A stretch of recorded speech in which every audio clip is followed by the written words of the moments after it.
Perkenalkan, nama saya Sri Nurdisri Putri Krisnadi, mahasiswi dari jurusan Bimbingan dan Konseling Universitas Muhammadiyah Tasikmalaya, kelas BK 4B, dengan NIM C18862011050. Di sini saya akan memenuhi tugas dari mata kuliah BK Karir yang diampu oleh Ibu Cucu Agung Sari MPD. Di sini saya akan mempraktekkan sebuah konseling individual dengan menggunakan teknik konseling SFPT, di mana Solution Focus Brief Counseling, di mana saya menggunakan dua teknik konseling SFPT ini, yang mana pertama itu teknik scaling, di mana penggunaan skala dari 0 sampai 10, dan kedua teknik miracle question, di mana pertanyaan keajaiban. Waalaikumsalam. Apa kabar? Baik. Saya di sini punya 2 kursi. Ya. Boleh duduk di mana saja yang bisa membuat Anda nyaman. Silakan. Boleh saya duduk? Boleh.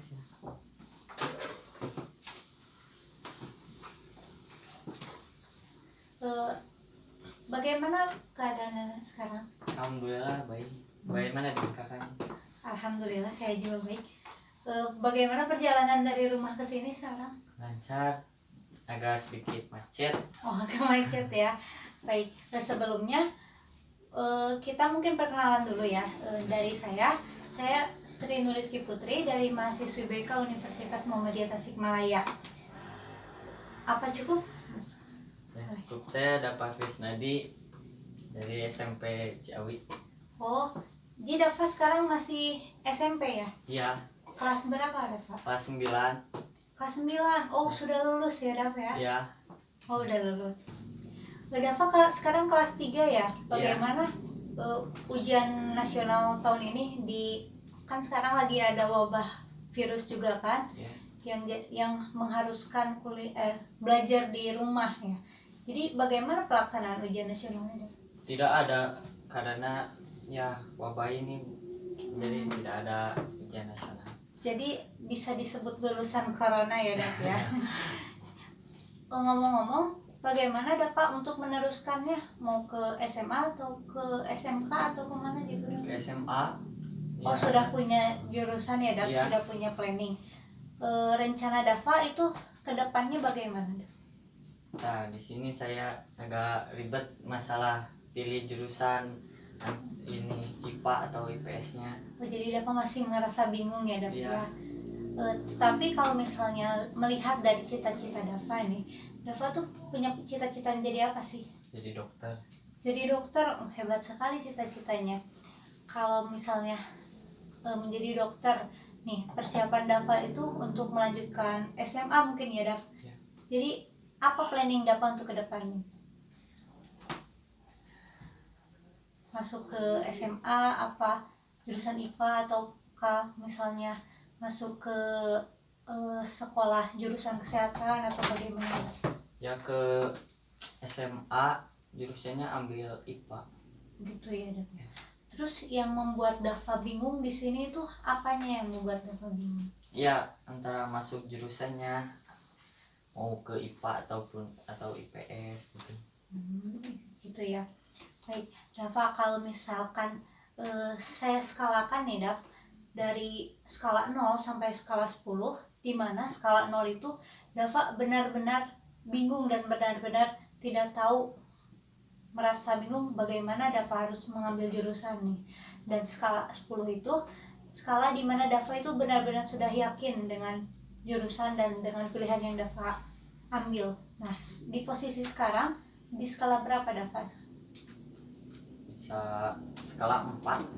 Skala 4. Berarti emang sudah ada rencana juga ya Dafa, sudah punya basic. Nah, baik, di sini saya akan menanyakan gitu yang membuat hal yang sangat membuat Dafa bingung sampai Dafa mengatakan bahwa Dafa sekarang berada di skala 4 ya Dafa. Berarti Dafa ingin menggapai tujuan di skala berapa untuk kedepannya? Ya, di skala 10 skala 10 skala sempurna pokoknya Daf ya. Sempurna. Nah, untuk dapat mencapai skala 10 tersebut, apa yang akan dapat lakukan misalnya? Ya, ini Atau bingung bingung. harus apa gitu ya Daf Iya. ya. Baik.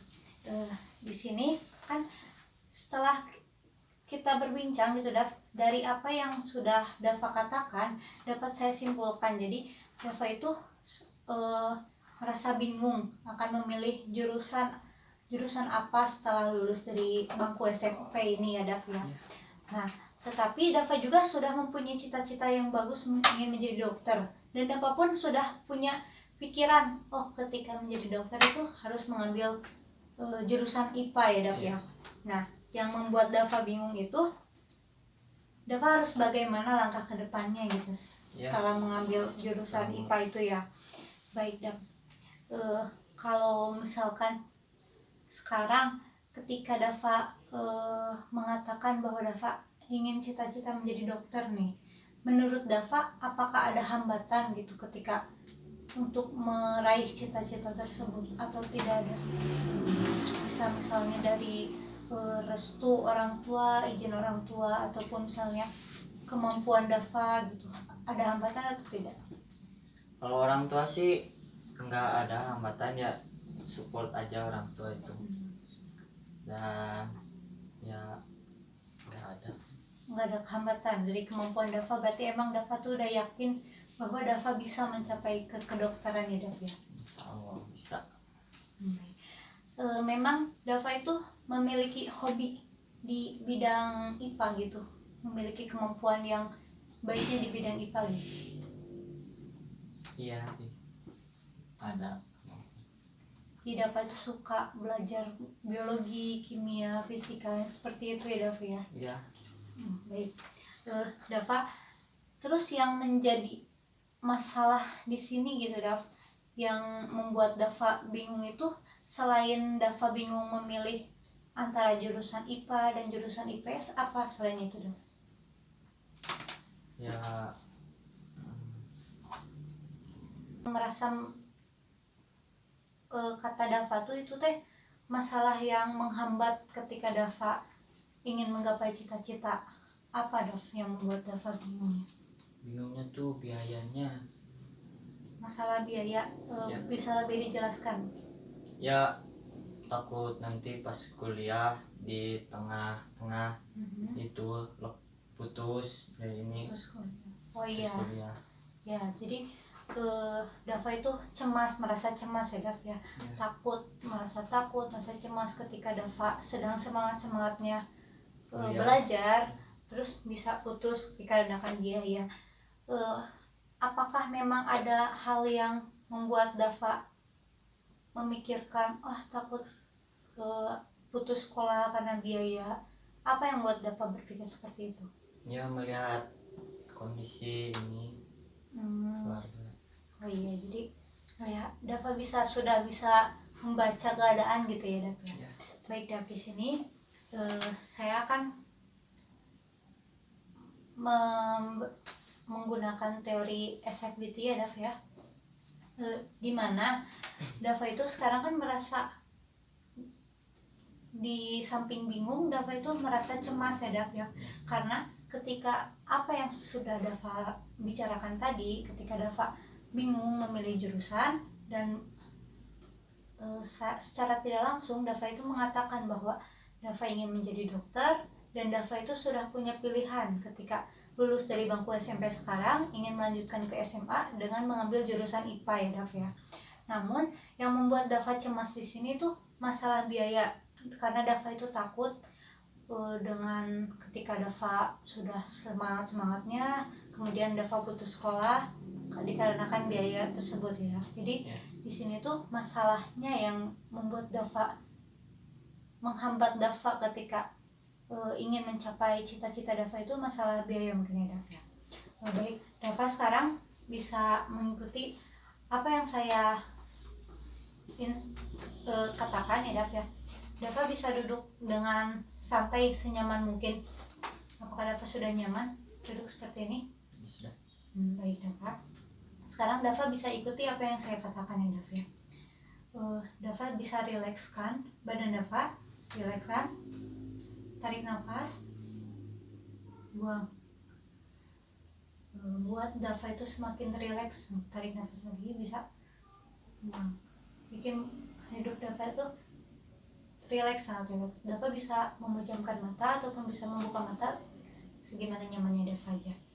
Sekarang Dava ingin menutup mata, silakan menutup mata. Sekarang Dava buat badan Dava itu sangat rileks dan nyaman.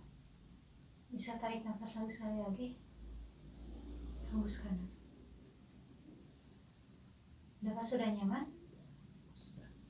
Sekarang bayangkan ketika Dava pulang dari sini, bisa membayangkan Dava? Pulang dari sini, Dava sangat merasa lelah, dan Dava pulang ke rumah, Dava mandi, Dava melakukan aktivitas lain seperti makan, dan Dava itu sangat merasa lelah, dan Dava akhirnya tertidur. Nah, ketika Dava tertidur, Dava mendapatkan mimpi-mimpi yang baik, mimpi yang bagus, dan ketika Dava terbangun, Dava merasa semua masalah yang ada di pikiran Dava itu menghilang. Dan ketika Dava terbangun, Dava merasakan suatu hal baru. Ketika masalah Dava itu menghilang, apa yang Dava cemaskan, semua yang Dava cemaskan itu menghilang dan terjawab semuanya. Bisa dibayangkan Dava? Baik. Sudah Dava bangun dari tidur Dava? Dava merasakan bagaimana perasaan Dava ketika Dava terbangun dan semua masalah Dava itu sudah hilang. Apa yang Dava rasakan? Ya, jadi tenang kah atau jadi lebih positif gitu? tenang. Jadi lebih tenang ya Dava ya? Terus ketika Dava merasa tenang dan kecemasan Dava mengenai masalah Dava tadi, apa yang Dava akan lakukan ketika semua masalah itu hilang? Semua masalah dan beban di hidup Dava itu hilang, apa yang akan Dava lakukan? Ya, menggapai cita-cita. Menggapai cita-citanya tanpa hambatan ya Dava ya? Ya. Jadi setelah Dava merasa tenang, tidak ada masalah, ingin menggapai cita-citanya, yang Dava lakukan apa Dava? Belajar dengan sungguh-sungguh. Belajar dengan sungguh-sungguh ya Dava. Ya. Terus jadi perasaan Dava itu sekarang senang atau bagaimana gitu? Ya, senang. Senang ya Dava. Jadi lebih termotivasi ya Dava ya. Ya. Baik Dava. Di sini ketika saya sekarang bertanya ya Dava ya, ketika tadi mengenai skala tadi, ketika Dava tadi mengatakan ketika saya bertanya skala 0 sampai 10, Dava menjawab berada di skala 4 ya Dava tadi. Nah, setelah saya melakukan sebuah terapi seperti tadi, berada di skala berapa Dava, perasaan Dava saat ini? Kebingungan Dava, kecemasan Dava berada di 9. Berada di angka 9 ya Dava ya. Lumayan loncatan yang cukup jauh ya Dava ya. Jadi kan 9 itu belum sampai ke titik sempurna yang Dava targetkan ya Dava ya.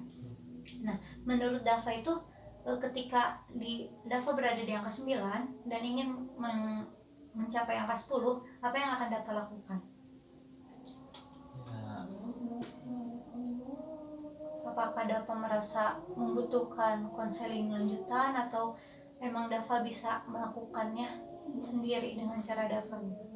ya, ini butuh konseling lanjutan. Jadi Dava merasakan butuh konseling selanjutnya ya Dava ya? Ya. Jadi kita bisa mengatur agenda lagi untuk pertemuan selanjutnya ya Dava ya? Ya. Baik, Dava, di sini saya mempunyai tugas ya Dava ya?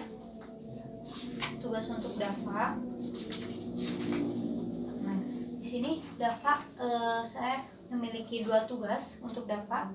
Tugas pertama itu Dava bisa mencari tahu informasi-informasi tentang mengenai jurusan IPA dan jurusan kedokteran yang ingin dapat gapai, cita-cita yang ingin dapat gapai. Dapat bisa mencari informasi yang banyak untuk referensi Dava untuk menggapai cita-citanya ya Dav ya. Terus yang kedua, Dava itu bisa mencari motivasi-motivasi, baik itu kata-kata dari influencer atau kata-kata dari siapapun yang membuat Dava termotivasi, ataupun misalkan selain kata-kata, Dava menetapkan tujuan di masa depan. Dava ingin menjadi dokter spesialis yang membantu orang banyak misalkan. Nah, itu kan bisa membuat Dava termotivasi. Pokoknya Dava itu cari hal-hal yang bisa membuat Dava termotivasi, jadi membuat semangat belajar Dava lebih meningkat gitu, ingin menggapai tujuan Dava, cita-cita Dava itu semakin ingin menggapai gitu ya Dava ya. Jadi Dava bisa melakukan 2 tugas itu. Jadi Dava sekarang mencari informasi tentang jurusan yang Dava inginkan dan mencari motivasi untuk semangat Dava belajar dan untuk menggapai cita-cita yang sudah dapat tetapkan ya Dava ya. Baik, sebelum saya menutup sesi konseling kali ini, saya akan menanyakan sedikit nih. Menurut Dava, ketika Dava datang ke sini jauh-jauh misalkan, terus melakukan konseling seperti ini ya Dava ya, apa sih efek yang dapat gitu dari sesi konseling sekarang ini? Ya jadi agak plong gitu. Agak plong ya Dava. Selain itu Dava, Ya jadi ya ini di termotivasi kah, atau jadi mendapatkan pencerahan gitu ya Dava? iya pastinya termotivasi. Jadi banyak hal-hal positif yang Dava ambil gitu ya Dava, setelah melakukan sesi konseling ini. Baik, berarti alhamdulillah. Terima kasih Dava sudah jauh-jauh di tengah wabah ini, tapi Dava meluangkan waktunya untuk datang kemari. Alhamdulillah, jika Dava merasakan banyak hal-hal positif setelah melakukan sesi konseling ini Dava ya. Semoga kedepannya Dava bisa semakin termotivasi dan Dava bisa menggapai tujuannya dan mencapainya dengan baik, lancar, tanpa hambatan ya Dava ya. Saya tutup saja sesi konseling kali ini untuk karena Dava merasa membutuhkan sesi konseling selanjutnya, jadi kita bisa mengatur agenda selanjutnya Dava ya, untuk melakukan sesi konseling selanjutnya.